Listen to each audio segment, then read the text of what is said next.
What's up, guys? Welcome back to my channel. For those of you who are new, welcome. My name is Andrea, and in today's video I'm going to be talking about exactly how I got my job as the host of Ultra Music Festival and the Philadelphia Flyers.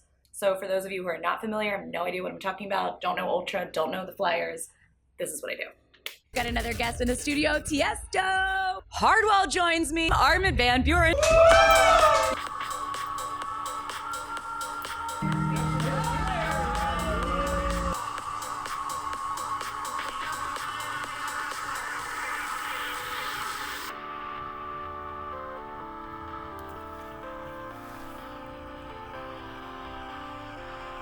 It's gonna be a good weekend. Taiwan, Singapore, China, Croatia, Miami Beach, Florida. Welcome to Bangkok. LeBron, it's a big day for you. How do you feel?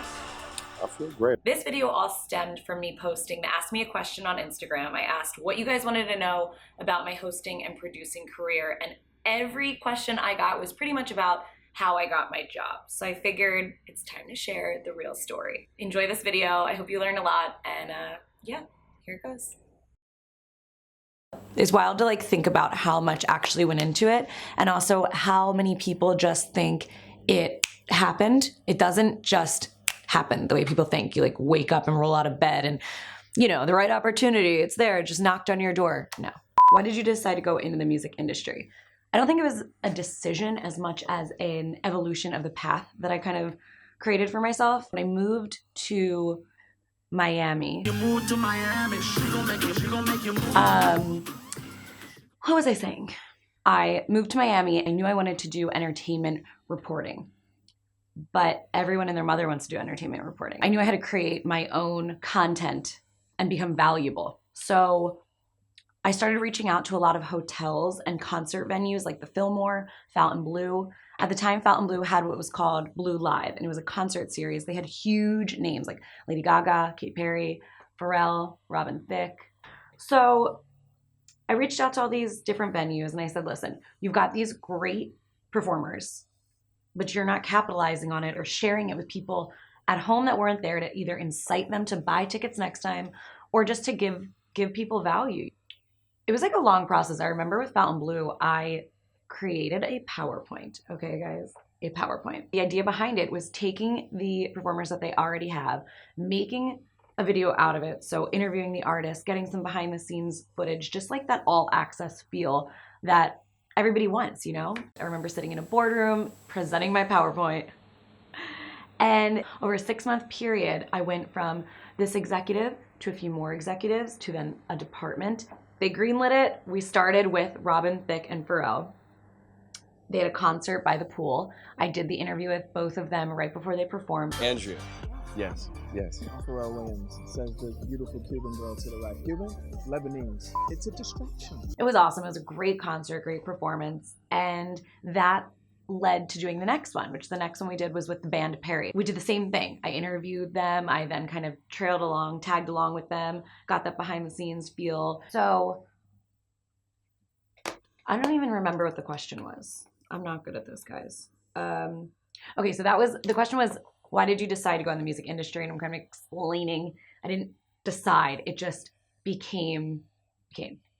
Because of what I was already doing in music, I then met a producer who had a show in the works about EDM. It was called Epic EDM.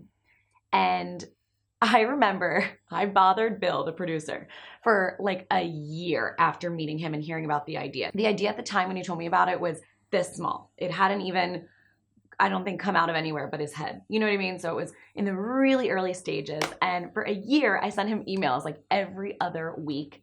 And I remember once we ended up working together, he's like, oh my gosh, you wouldn't leave me alone. I'm like, yeah, well, I'm here now. If you want to do something and you're good at it, just keep, be persistent. Keep bothering people until they give you that chance that you need. So I was already hosting in the music industry. So it was just a nice fit, and it worked. And good thing I already had all of this experience under my belt. I always think if I had met Bill for Epic EDM and I had no experience of interviewing artists or anything of that nature, he would have never given me a second look. So I'm really grateful that everything kind of works out the way it should, but it's a constant reminder that you just have to do. you have to do. You have to put yourself out there. You have to put yourself on tape if you're into being on camera. If you're an editor, get edits together. You know what I mean? Just keep doing, because when the right opportunity arises, you'll have the full resume package, demo reel, whatever it is, to be ready for that next step. And then that's how you evolve. Yeah. I'm going to leave off there and we'll keep going because I think I've answered 3 questions at this moment. How did you get to be the ultra woman? Is it all about who you know? Your career is amazing and inspiring. Thank you. That's really sweet. Yeah, in life, it is about who you know. Anyone that says it isn't, they're lying to you. But there is a point that it doesn't matter who you know if you're not good at what you do. If you suck at your craft and you have nothing to back it, no experience, nothing to bring to the table, you can know, some king in somewhere, and I don't know if he's going to make you a princess or not. I have no idea. That metaphor doesn't make any sense. The point is, yes, who you know matters. Is it going to get you somewhere? No, you're the only one that's going to get you somewhere. So let me read the rest of this question. How did you get to be the ultra woman? It's like such a funny title, the ultra woman. All right, let's backtrack. Here's a little timeline that I'll try to do quickly. College, internship at Fox 29, got on the air as Andrea the intern, made a demo reel, got a job in Binghamton at Fox 40 as a dayside reporter, worked at Comcast Sportsnet as an editor, which is now NBC Philly, moved to Miami, decided I was going to be an entertainment reporter. I was done with news. Started working for hotels like Fontainebleau, worked for the CW Fort Lauderdale as a contributor. Forgot about that one. Back to the timeline.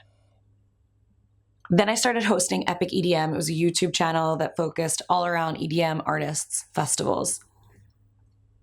Now we're at the point of how I got to Ultra. So all of that culminated to me having a ton of experience and footage for my reel. So I had a pretty good demo reel at this point. So I remember thinking I need to be hosting Ultra. I'm already in the music scene. I already know all of these DJs from working with them and interviewing them. I've been to a bunch of the festivals, including Ultra, and I'm living in Florida. So it just all made sense. Now I had to figure out, how do I make this happen? Who to contact and show my demo reel to and pitch myself.